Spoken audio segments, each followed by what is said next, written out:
welcome to yet another edition of the Phil Taylor Jones Show. We're very happy that you could spend a little time with us this grand day. We're here talking about what else? Decision 2016. But today we're going to focus in on this Trump fella and this farce that he pulled yesterday. And it just leads us to knowing that we need a very big change in politics because it gets nastier and nastier and nastier, and now it's gotten downright filthy. I'm Phil Taylor Jones, your host, and come on along with us as we delve into this filth. Well, yesterday he did a double run, this Trump fella, the orange-haired chook. He flew down to Mexico City on invitation. Both he and Hillary Clinton were invited to meet with Nieto, Mexico's president. So Hillary didn't go. Not that she really needed to, and I'll explain my position on that in a bit. Trump went tooting off down there. And if you notice, when they met, when the little televised bit that we saw, because this was very impromptu, Trump's people were telling maybe you shouldn't do this. We don't have enough time to get our ducks in order. The State Department was a little leery of it. What's the safety factor down there? In as much as you are not very liked by that contingent of people. It's maybe not the right thing to do. He goes on anyway, like a bull in a china shop. So, very few reporters. They met in secret for a while, and then they took the stage. It was chilly between these two, but I've noticed something about this Trump character that's kind of interesting. It's like the guy's got bipolar or something, or like we're dealing with two different Trumps. When he gets into a position where he's, shall we say, in a controlled setting, he pretty much doesn't make an ass out of himself. But when he's out there with his rebel-rousing, band-waving, flag-waving, raucous supporters, anything may come out of his mouth, or he may do anything, and usually does make an ass out of himself.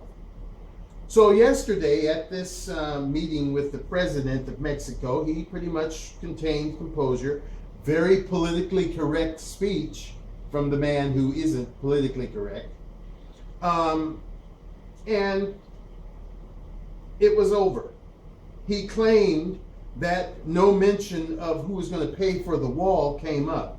But it was later stated that Nieto, the president of Mexico, said he lied. That was the first topic that came up. Who's going to pay for this wall that you're proposing? So somebody told a lie. I wasn't there, so I don't know. I wasn't listening, but somebody lied. Okay. Now they're both politicians, so I don't believe either one of them. Both of them are a bunch of crap. So that's that. So he flies back in. Interesting. At the airport, I saw the big Trump Boeing 757. And when they first showed it, there was this little 737 BBJ, Boeing business jet. Then the camera panned to the right, and then I see another little 737 with Trump Pence on it, making America great, and a big American flag on the vertical stabilizer. So I said, what's with all these planes, Did they not want to fly the big Trump jet down to Mexico because maybe he's not well liked and maybe somebody would have blown it out of the sky and they, took this little bitty one because maybe it's not so much in the news? Whatever the case, he flies into Arizona. And here we go. He's not in a controlled situation, so he goes on. I was going to watch it. Honestly, I was going to watch it. We had it all set up. But then I got to thinking, I said, why am I watching this orange-haired chook? I already know what he's going to do. I already know his game plan. So why am I going to waste my time watching him? So I turn on the Rick Steves and watch a beautiful travel program. I'm not going to waste my time on this jerk. Anyway, so I finally got word that, it was business as usual. He was still throwing the same threats, the same rhetoric. And, when he gets before these people that like him, that, he's a god now. He's so what's the difference between God and Donald Trump? God doesn't think that he's Donald Trump. So, he gets before his worshipers and he just goes hog wild. Now, here's the rub. I know exactly why he did this. And if they're saying that they got pictures on the social media now with Obama with certain leaders and him with leaders. What's the difference? There is no difference.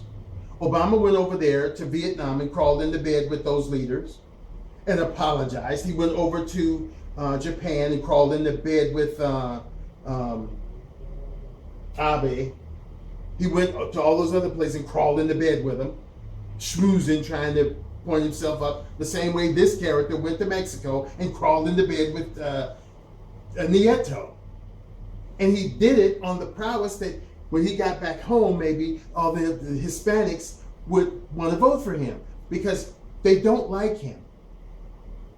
How could they? You insulted them, so they don't like you. So I don't care how many times you go to Mexico and schmooze, it ain't going to help you. They still don't like you, Trumpy. They're still burning you in effigy with the piñatas and beating the hell out of the piñatas that look like you. They don't like you. You're not going to get their vote. You've been doing the same thing with black people. They don't like you either. So what are you going to do next? Go to Africa, the various countries over there, and try to schmooze and speak Swahili and dance with the Mahooganies or whatever so that you can try to garner the black vote when you get back? Face it, as far as garnering those two sets of people's votes, you suck. So he comes back and he preaches the same old rhetoric.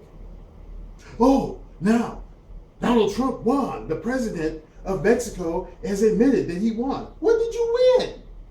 You didn't win a bloody thing. Nieto is going to still be doing the stuff that he's doing down there in Mexico, and we're going to still be doing the stuff we're doing here in the United States, which is bloody nothing. Because remember, the major factors in this country are greed with a healthy dose of stupidity. These people have been coming over across the border because they are wanted by these big conglomerates, these big industries that want cheap labor. Why would you pay an American $35 to $55 an hour when you can employ someone for cheap labor that will work for 11 or 12? Even if that. So it's not going to be eradicated. I've heard candidate after president speaking about controlling that border, and nothing has been done. First of all, you got too many crooks down there in the Border Patrol that are willing to take a little green to let some over there. So it's corrupt right there. Plus, if you build this wall with a door in it, then who's going to be the gatekeeper or the doorkeeper? So, all this crap is useless. This guy is just speaking in tongues. He's speaking in broadbands, smoke and mirrors for Donald Trump. Now they're saying, too, that Hillary Clinton was crapping in her pants and that she was shocked and just amazed and outraged because Donald Trump went and met with the president of Mexico. She's really concerned about that. Bull-loney. Remember, it's the Democratic Party that clears the way for these illegal foreigners to come over here. How do you think Obama got back in office? It was illegals that put him in. Look at Governor Moonbeam over here in California, this Jerry Brown jerk. He's even signed a bill to let them vote. So why would Hillary Clinton be surprised at anything or worried about anything?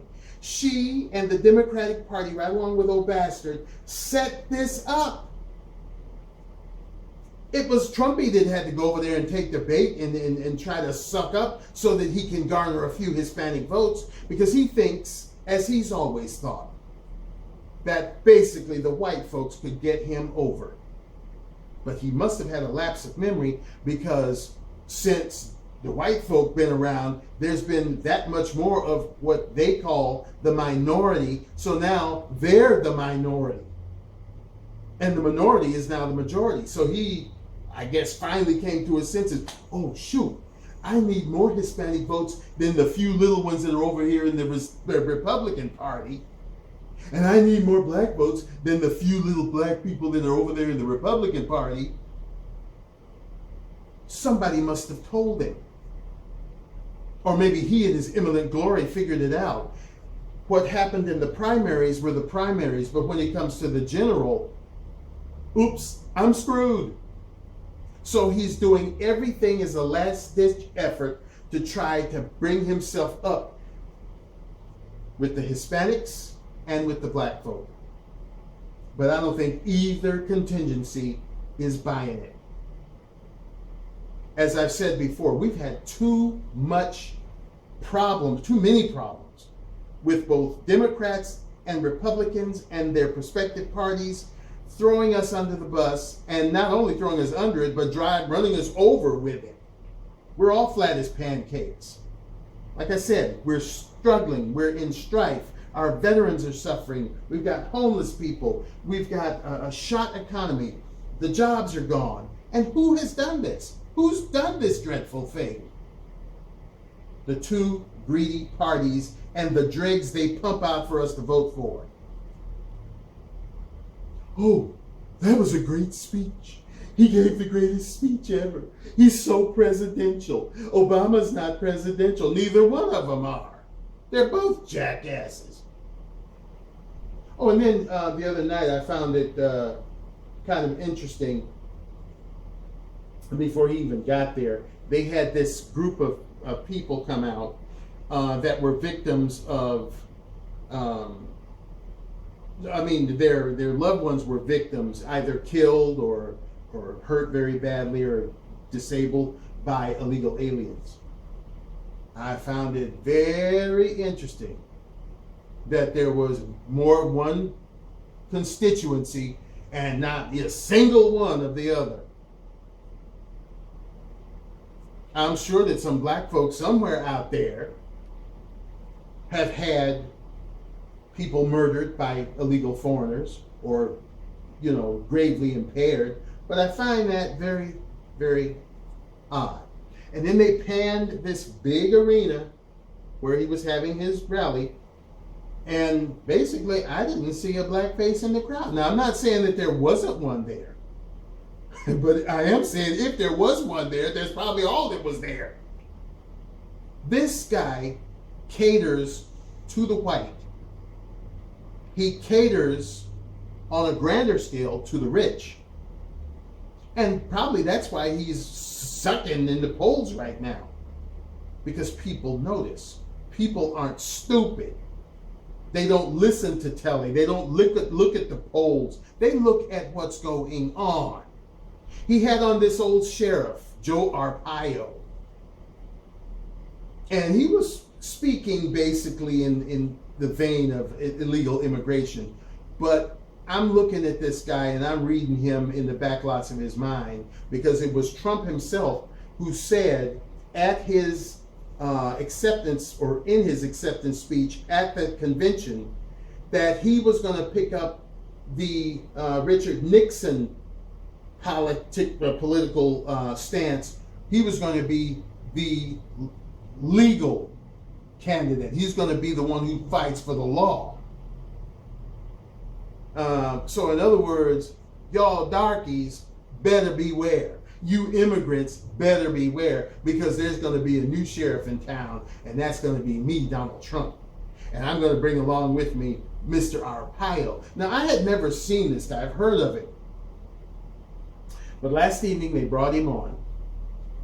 And the minute I saw him, the minute I heard his voice, one other sheriff came to mind immediately, and that was a sheriff from back in the 60s in the deep southern part of our country. And a lot of people that are my age and older will notice or recognize this name when I say it. Eugene Bull Connor. He was a real nasty piece of work. Nasty. Used to ride around in Alabama, Georgia, wherever, in his big white tank to intimidate and put fear into them coloreds. And I looked at this Arpaio guy and I said, I don't see too much different from these two. So in our pictorial, we've put up pictures of Arpaio and Eugene Bull Connor. And when you see them, you'll see them. They could be brothers. But that's what Mr. Trump wants. When he says, I want to make America great again, from his actions, from the way he speaks, from his demeanor, from everything that screams Donald J. Trump, he wants to make America white again. So that's why, these few people that are going over to Hillary Clinton are going over to her. Not that she's any better. She wants to make America crazy again with all of these foreigners that she's letting in here. Now there's a whole new group of foreigners coming in, and heavens knows what they're going to do. Oh, the children. When you go to the camp, you see all the little children running around the UN camp, and just little children all the place. Well, hey, that last incident that happened in Turkey, it was deemed that a 13 or 14-year-old, 12 to 15-year-old was the one who perpetrated that bombing. So just because you're little kids doesn't mean that we're going to be safe by letting them in. But that's Clinton's position. So she wants to screw up everything else. As I've said so many times before, ladies and gentlemen, we are dealing with a hornet's nest. We've got the orange-haired chook, Trump, on one end, screwing things up. And then we've got the blonde-haired crook on the other, screwing things up. And if either one of them gets into the White House, it's detrimental for us. There is a choice. There's Jill Stein. She's coming up in the ranks. She's on the radar screen, but we even need her there more so. I haven't checked the situation with the debate stage. Have you checked it, exec? No, but what? How far we are? I know we were at 91,000 some out of 100,000 to get her on that debate stage. The exec is looking it up right now, but not only is it important that you go to her site, those of you who don't want to be bothered with either Clinton or Trump, or that if you're betwixt in between because you're Sanders supporters and now don't know where to go. It's not only imperative that you go to her site and get this petition signed, but we need to get this before the boards of these various political parties. We need to get this before the actual venues or administrators over these venues that are going to hold the debates. So, I would implore you also to write at least five major news outlets. I know they're news whores and they can't be trusted from here to there, but in some cases, if they feel a news story in it, they'll jump on it because they're news whores. So at least five. Write them a letter, send them an email, call them up, what have you, and also get to Jill 2016. Get to her website where you see the little button on the dashboard about the petitions. Get that debate one signed. We are currently at 91,810. So hey, we still need more signatures. So please jump on that bandwagon. Go to Jill2016.com and sign that petition to get her on the debate stage. Because with these two chooks, the crooked chook and the orange-haired chook, I know she would, shine far and away. And she's what we need. See, she doesn't have to go around sucking up to various ethnic groups. She's inclusive. There's Hispanic people supporting her greatly. There are black people supporting her greatly. There are white people supporting her greatly. That's what we need. We need someone who is a unifier. See, Trump talks unification, but he walks separation. He's just like Bull Connor. He's probably just like George Wallace of old. Segregation. This guy can't be trusted. Smoke and mirrors. Hillary Clinton, oh God, what a nasty piece of work that is. She wants to be too inclusive of people to come over and kill us and take over our country and take away our gun rights and our freedoms of speech and all that kind of thing. She's terrible. There is a choice. There is Jill Stein. Exec, you got something quickly? Just a quick touch on what he said. After everything he did over there in Mexico, he's still saying that Mexico will pay for the wall. They don't know it yet, but they will. He's talking about still creating a deportation task force with the United States Immigration and Customs Enforcement that would include a tripling of enforcement officers and the hiring of 5,000 or more Border Patrol agents. He said the new task force will be focused on identifying and quickly removing the dangerous criminal illegal immigrants in America who have evaded justice, just like Hillary Clinton has evaded justice. Maybe they'll be able to deport her, he said. Yeah, right. First of all, she's a naturalized citizen. Second of all, she has a hidden middle name called Teflon, and nothing happens to her. It just slides down the thing, and she never gets in trouble. But that's basically it. We need to have someone totally different, totally new that brings radical new ideas, and that's Jill Stein. Jill Stein for president 2016. Jill2016.com. Go there, get active, write everybody, call everybody that you know in the news media, and we need to have her on that debate stage, because when we get her there, America will really see that they have a clear choice, because the orange-haired chook, Donald J. Trump, and the blonde-haired crook, Hillary Clinton, the bunk. Get them out of here. We thank you for joining us for the Phil Taylor Jones Show. We thank you for coming along with us on this little adventure into smoke and mirrors with old Trumpy. Please, if you feel the need to join us and like what we say, or something has touched you, please join us. There's a little button right there you can click. Hey, as usual, we're heading into the weekend, going fast forward. We want you to keep that smile on your face in this nutty world we live in, and Lord, is it la la la. Try to remain, somewhat joyful. Keep an air of safety about you, and dump the hate and increase the peace. We'll see you next time right here on the show. Bye-bye.